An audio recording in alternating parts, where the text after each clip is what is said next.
Boudelier right on Gould. The congestion in the corner.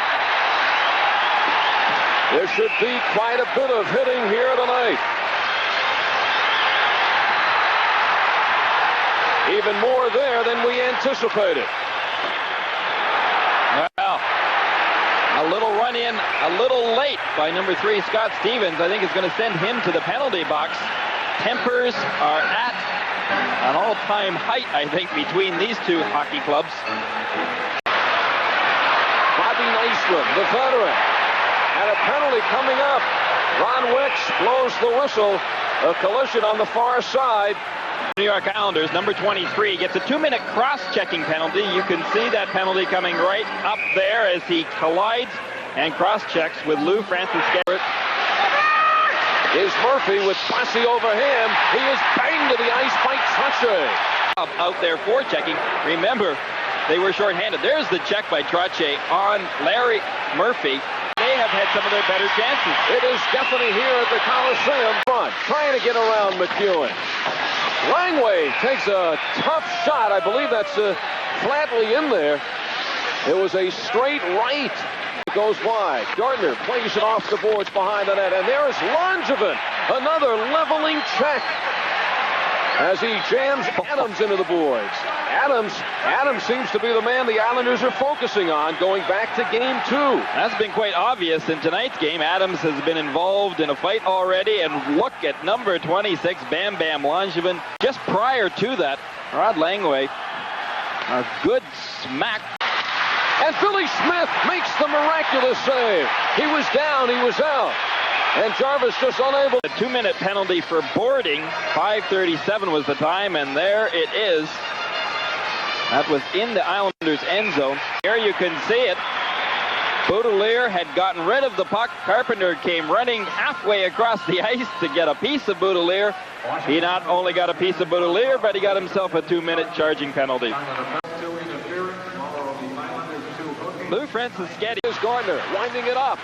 And Billy Smith has trouble with it, and he blocks it. It gets that skate right up there with Carpenter skating by. The Capitals trying to get a good shot on that here by number 11, Mike Gardner. But as soon as Smith made that save, he went out and covered up. Now watch how Smith gets his leg up. Bobby Carpenter was very dangerously coming in to try and get a piece of it. Now why Billy Smith would do something like that? It looked as though he was going for the juggler with that skate way up in the air. But now the Islanders try to set up, but that's as far as it'll go. Here we go. Bob Bourne for the Islanders. Stevens, number 3 for the Capitals. Stevens objected to the way that Bob Bourne came in there. That's Brent Sutter, nose to nose with Stevens. Right behind Stevens is Dwayne Sutter. A 2-on-1, the Sutters against Stevens.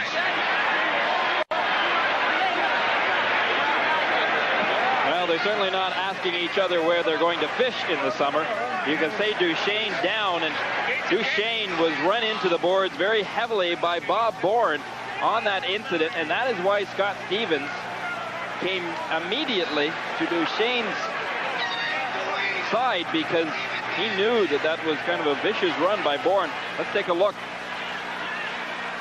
Bourne had checked him earlier and then had just really almost cross-checked him. Al, he had his stick and his gloves up, and it looked as though it jarred Duchesne's neck.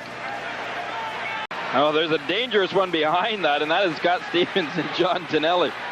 Morrow and Lachlan were originally having some words, but behind the scenes, John Tonelli, number 27, and Scott Stevens, number 3 for the Capitals, are still exchanging some very heated conversation.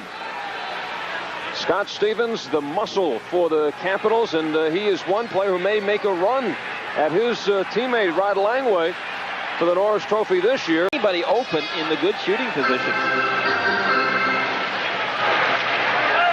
Carpenter and Brent Sutter drawing against one another.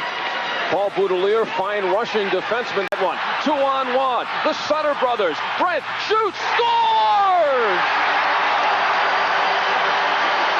The final, Islanders 2, the Capitals 1.